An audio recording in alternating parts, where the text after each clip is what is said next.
ഫിലിപ്പിനോടൊപ്പമാണെന്ന് അവകാശപ്പെടുന്ന ഭാര്യ ഡോളിയുടെയും മകളുടെയും വികാരാധീനമായ പ്രസ്താവനകൾ ആസൂത്രിതമാണെന്ന് സായി കൃഷ്ണയുടെ ആരോപണം.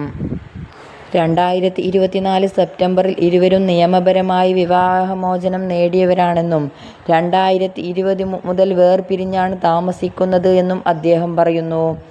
എന്നാൽ ഇപ്പോൾ ഭാര്യ എന്ന നിലയിൽ സംസാരിക്കുന്നത് ജാമ്യ നടപടികളിൽ ആനുകൂല്യത നേടാനാണെന്നും അദ്ദേഹം സംശയിക്കുന്നു.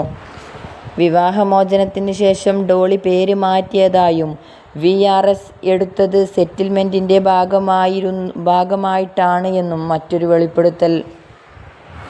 കുടുംബം പറയുന്ന 23 വർഷത്തെ സഹവാസ കഥകളും ഇപ്പോഴത്തെ ആരോപണങ്ങളും തമ്മിൽ പൊരുത്തക്കേടുണ്ടെന്നും സായി കൃഷ്ണ ചൂണ്ടിക്കാണിക്കുന്നു. ഇതിനിടെ യൂട്യൂബർ സെബാസ്റ്റ്യൻ വർക്കിയും വിഷയത്തിൽ ആരോപണങ്ങളുമായി രംഗത്തുണ്ട്. ഡോളിയുടെ നിലവിലെ ബിസിനസ് പ്രവർത്തനങ്ങൾ ഉൾപ്പെടെ അന്വേഷണം നടത്തണമെന്നും കേസിൽ നിന്നും ഫിലിപ്പിനെ രക്ഷിക്കാനുള്ള ശ്രമം ഉണ്ടോയെന്നും പരിശോധിക്കണം എന്ന് അവർ ആവശ്യപ്പെടുന്നു. അതേസമയം കേസിലെ പ്രധാന വിഷയമായ പീഡനത്തിനെതിരായ കുട്ടിയുടെ അവസ്ഥ സമൂഹം മറക്കരുത് എന്ന സന്ദേശവും ഉയർത്തുന്നുണ്ട്. കുറ്റാരോപിതനെ സംരക്ഷിക്കാൻ കുടുംബം രംഗത്തെത്തുന്നത് ഇരയോടുള്ള അനീതിയാണെന്നും വിമർശനം ശക്തമാകുന്നുണ്ട്. കൗൺസിലിംഗിനായി എത്തിയ 16-കാരിയെ പീഡിപ്പിച്ചു എന്ന പരാതിയിൽ പ്രമുഖ മോട്ടിവേഷൻ സ്പീക്കറും മുൻ പോലീസ് ഉദ്യോഗസ്ഥനുമായ ഫിലിപ്പ് മെമ്പാർഡിനെ പോലീസ് അറസ്റ്റ് ചെയ്തു. പോക്സോ നിയമപ്രകാരമാണ് ഇയാൾക്കെതിരെ കേസ്. കുട്ടിയുടെ മാതാപിതാക്കളുടെ അറിവോ സമ്മതമോ ഇല്ലാതെ കുട്ടിയെ കാഞ്ഞങ്ങാട്ടെ ഒരു ലോഡ്ജിൽ കൊണ്ടുപോയി പീഡിപ്പിച്ചു എന്നാണ് കേസ്. മാനസിക സംഘർഷം നേരിട്ടിരുന്ന പെൺകുട്ടിയെ കൗൺസിലിംഗിനും മാർഗനിർദ്ദേശങ്ങൾക്കുമായി മാതാപിതാക്കൾ ഫിലിപ്പിനെ ഏൽപ്പിച്ചതായിരുന്നു. ഈ വിശ്വാസം ഇദ്ദേഹം മുതലെടുത്താണ് ഇയാൾ കൃത്യം നടത്തിയത്.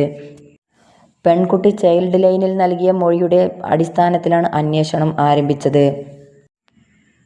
കോഴിക്കോട് ചോവായൂരിൽ പോലീസ് ആദ്യം കേസ് രജിസ്റ്റർ ചെയ്തതെങ്കിലും പ്രതിയുടെ സ്വദേശമായ നിലമ്പൂരിലേക്ക് കേസ് കൈമാറുകയായിരുന്നു. പോലീസ് സർവീസിൽ നിന്നും വിരമിച്ച ശേഷം സോഷ്യൽ മീഡിയയിലൂടെയും മറ്റും വിദ്യാർത്ഥികൾക്ക് ഉപദേശങ്ങൾ നൽകി പ്രശസ്തനായ വ്യക്തിയാണ് ഫിലിപ്പ് മെമ്പാർഡ്.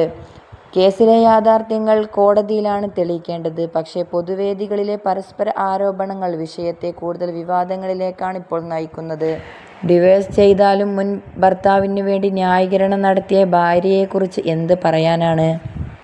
ഡിവോഴ്സ് ചെയ്തതിൻ്റെ പേപ്പർ സഹിതമാണ് വോയിസ് ഓഫ് മലയാളി വീഡിയോ ചെയ്തത്. ഇപ്പോഴത്തെ ഭർത്താവിൻ്റെ വോയിസ് മെസ്സേജും അതിൽ കേൾപ്പിക്കുന്നുണ്ട്.